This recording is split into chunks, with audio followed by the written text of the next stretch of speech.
Hello dear students and welcome to all. তোমাদের সকলকে আরও একটি নতুন ভিডিওতে স্বাগত জানাই। আজকের এই ভিডিওতে আমরা আলোচনা করব বিএসসি মেডিকেল মাইক্রোবায়োলজি এই কোর্সটির সম্পর্কে। প্যারামেডিক্যালের একটি নতুন সংযোজন বিএসসি মেডিকেল মাইক্রোবায়োলজি। এতদিন পর্যন্ত আমরা জানতাম যে মাইক্রোবায়োলজি অনার্স বিভিন্ন কলেজে করানো হয়ে থাকে, যেমন জুওলজি বোটানি অনার্স করানো হয়ে থাকে, সেরকম মাইক্রোবায়োলজি অনার্সও করানো হয়ে থাকে বিভিন্ন কলেজে। এটাই আমরা এতদিন জানতাম। কিন্তু তোমরা যারা যারা প্যারামেডিক্যালের ব্যাচেলার কোর্স করবে, তোমাদের ব্যাচেলার কোর্সের মধ্যে একটি নতুন সংযোজন হয়েছে, সেটি হলো ব্যাচেলার ইন মেডিকেল মাইক্রোবায়োলজি। অর্থাৎ মেডিকেল মাইক্রোবায়োলজি যে সাবজেক্টটি রয়েছে সেটি তোমরা আলাদাভাবে একটি ব্যাচেলার ডিগ্রি কোর্স করতে পারবে প্যারামেডিক্যালের যদি তোমরা বিএসসি কোর্স করো। এবার জেনপাস ইউজির যে বিএসসি মেডিকেল মাইক্রোবায়োলজি কোর্স, এই কোর্সটি কিন্তু আমাদের ওয়েস্ট বেঙ্গলে সর্বমোট 3টি কলেজ রয়েছে। 3টি কলেজ থেকে তোমরা ওয়েস্ট বেঙ্গল হেলথ ইউনিভার্সিটির আন্ডারে এই বিএসসি মেডিকেল মাইক্রোবায়োলজি কোর্সটি করতে পারবে। তার মধ্যে একটি government college, West Bengal university of health সায়েন্সের আন্ডারে প্যারামেডিক্যাল কলেজ, সেটি কল্যাণীতে অবস্থিত। এখানে 10টার মতন সিট আছে। আর বাকি দুটো কলেজ হলো পশ্চিম মেদিনীপুরে অবস্থিত মেদিনীপুর সিটি কলেজ, 40টা সিট রয়েছে, এবং অপরটি হলো PG institution of health science, সেখানে 20টার মতন সিট আছে। সর্বমোট সিটের সংখ্যা হলো 70টা আমাদের অল ওভার ওয়েস্ট বেঙ্গলে। এই 70টা সিটের মধ্যে তোমরা BSc medical microbiology West Bengal থেকে কোর্স কমপ্লিট করতে পারবে। আর এই বিএসসি মেডিকেল মাইক্রোবায়োলজি হলো 3 বছর 6 মাসের কোর্স। 3 বছর তোমাদের একাডেমিক সেশন, অর্থাৎ 6টা সেমিস্টার পড়তে হবে, এবং 6 মাস লাস্ট 6 মান্থ ইন্টার্নশিপ করতে হবে। এই ইন্টার্নশিপটি যে কোনো গভর্নমেন্ট মেডিকেল কলেজ বা হসপিটাল থেকে বা প্রাইভেট মেডিকেল কলেজ বা হসপিটাল থেকে করতে পারবে, যেখানে মাইক্রোবায়োলজি ডিপার্টমেন্ট রয়েছে এবং মাইক্রোবায়োলজি সম্পর্কে রিসার্চ করা হয়। মাইক্রোবায়োলজি সাবজেক্টটা হলো এমন একটি সাবজেক্ট যে সাবজেক্টটা সবাইকেই মোটামুটি কম বেশি সবাইকেই পড়তে হয়। মেডিকেল ফিল্ডে যারা কাজ করে বা যারা কোর্স করে বা যারা ডাক্তারি করে বা যারা নার্সিং করে, সবাইকেই কিন্তু অল্প বিস্তর মাইক্রোবায়োলজি সম্পর্কে ধারণা জানতে হয়। কিন্তু বিএসসি মেডিকেল মাইক্রোবায়োলজিতে তোমাদেরকে যেমন বিএমএলটি কোর্সের ক্ষেত্রে ডায়াগনস্টিক পারপাসটা জানতে হয় মাইক্রোবায়োলজির, সেরকমই বিএসসি মেডিকেল মাইক্রোবায়োলজিতেও ডায়াগনস্টিক পারপাসটাই জানতে হবে। ডায়াগনস্টিক পারপাস নিয়ে তোমাদের কাজ করতে হবে। ডায়াগনস্টিক মানে রোগ নির্ণয়ের জন্য মেডিকেল মাইক্রোবায়োলজি, অর্থাৎ মাইক্রোবায়োলজি যেমন ভাইরাস, ব্যাকটেরিয়া, প্যারাসাইট, ঠিক আছে, এই সমস্ত কাজগুলো তোমাদের করতে হবে।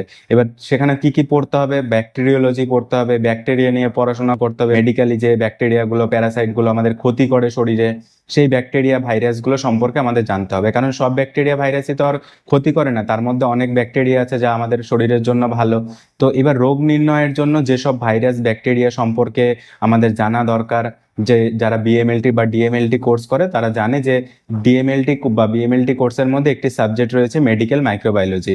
এই মাইক্রোবায়োলজিতে কিন্তু ব্যাকটেরিওলজি, ভাইরোলজি, প্যারাসাইটোলজি, মাইকোলজি, এই সাবজেক্টগুলো পড়তে হয়। তো শুধুমাত্র বিএসসি মেডিকেল মাইক্রোবায়োলজিতে শুধুমাত্র মাইক্রোবায়োলজি সাবজেক্টটাই পড়তে হবে। যেমন বিএমএলটিতে ওই সবগুলো সাবজেক্ট পড়তে হয়, প্যাথোলজি, মাইক্রোবায়োলজি এবং বায়োকেমিস্ট্রি, কিন্তু এই মেডিকেল মাইক্রোবায়োলজিতে শুধুমাত্র ডায়াগনস্টিক পারপাসে মেডিকেল মাইক্রোবায়োলজি সাবজেক্টটা পড়তে হবে। West Bengal university of health সায়েন্সের এই মেডিকেল মাইক্রোবায়োলজির যে সিলেবাস রয়েছে, এই 25 পাতার সিলেবাসটি আমি ভিডিও ডেসক্রিপশনে দিয়ে দেবো। এখানে কিন্তু তোমরা মিশন কি রয়েছে, অবজেক্টিভ অফ দ্য কোর্স, কোর্সের অবজেক্টিভ কি রয়েছে, এলিজিবিলিটি কি রয়েছে অ্যাডমিশনের জন্য, জেনপাস ইউজির মাধ্যমে তোমাদের কত পার্সেন্টেজ লাগবে, কি কি সাবজেক্ট থাকতে হবে, ফিজিক্স, কেমিস্ট্রি, বায়োলজি সাবজেক্ট থাকতে হবে, ঠিক আছে, মিনিমাম 45% পেতে হবে, জব প্রসপেক্টাস কি রয়েছে, ভবিষ্যতে তোমরা কোথায় কোথায় চাকরি পেতে পারো, কোথায় কোথায় কাজ পেতে পারো, ঠিক আছে, মিনিমাম এলিজিবিলিটি কি রয়েছে, ঠিক আছে, তারপরে scheme of the examination, examination কত নাম্বারে হবে, কতগুলো সেমিস্টার হবে, ঠিক আছে, সেমিস্টার ওয়াইজ কি কি পড়াশোনা করতে হবে, সেমিস্টারে কত নাম্বার থাকবে, ঠিক আছে, তোমাদের যে 6টা টোটাল সেমিস্টার হবে, 6টা সেমিস্টারের মধ্যে কত নাম্বারে কোথায় পরীক্ষা হবে, কি সিলেবাস রয়েছে, কি কি পড়তে হবে, সমস্ত কিছু কিন্তু এই পিডিএফে দেওয়া রয়েছে। এটা West Bengal university of health সায়েন্সের যে পিডিএফ, এখানে কিন্তু সমস্ত কিছু তোমরা পেয়ে যাবে। তো ভাইরোলজি, ব্যাকটেরিওলজি, এন্টামোলজি, মলিকুলার বায়োলজি, ঠিক আছে, এই সমস্ত বিষয়গুলো নিয়ে তোমাদের পড়তে হবে। তো ইমিউনোলজি, এই সাবজেক্টগুলো তোমাদের পড়তে হবে। তো তোমরা এই পিডিএফটি ডাউনলোড করে নেবে কমেন্টের লিঙ্ক থেকে এবং ডেসক্রিপশনে। তো এবার হলো যে তোমরা যদি বিএসসি মেডিকেল মাইক্রোবায়োলজি কোর্সটি করো তাহলে কোথায় কোথায় চাকরি পেতে পারো, কারণ এটি একটি নতুন কোর্স। আগে ওয়েস্ট বেঙ্গলের যে বিভিন্ন কলেজগুলো রয়েছে সেখানে অনার্স কোর্স করানো হতো মাইক্রোবায়োলজি সাবজেক্টের উপরে। তো এবার মেডিকেল ফিল্ডে কিন্তু মাইক্রোবায়োলজিস্টের চাহিদাটা আমরা দেখে এসেছি যে করোনার পর থেকে, কোভিড ভাইরাস আক্রমণের পর থেকে মাইক্রোবায়োলজিস্টের চাহিদা কিন্তু বেশি বেড়ে চলেছে। কারণ কি, মাইক্রোবায়োলজিস্ট যেখানে যেখানে প্রয়োজন সেখানে এতদিন পর্যন্ত যেহেতু মেডিকেল মাইক্রোবায়োলজি কোর্স করানো হতো না বা মেডিকেল মাইক্রোবায়োলজিস্ট ছিল না, সেই জন্য যে যারা নর্মাল কলেজ থেকে মাইক্রোবায়োলজি অনার্স পড়েছিল তারাই কিন্তু মাইক্রোবায়োলজি ফিল্ডে চাকরি পেয়েছে এতদিন পর্যন্ত। কিন্তু রিসেন্টলি শুরু করা এই মেডিকেল মাইক্রোবায়োলজি কোর্সের উপরে ভবিষ্যতে হেলথ সেন্টারে মাইক্রোবায়োলজিস্টের প্রয়োজন হবে, সেখানে কিন্তু আশা করা যায় যে মেডিকেল মাইক্রোবায়োলজিস্টদের আগে সুযোগ দেওয়া হবে।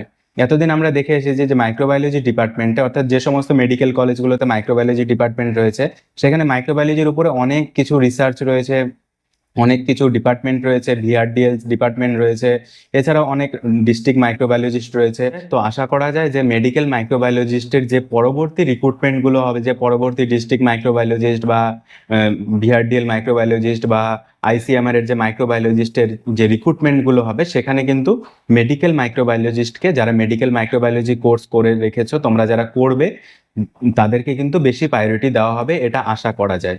তো দেখা যাক এবার ভবিষ্যতে কি হয়।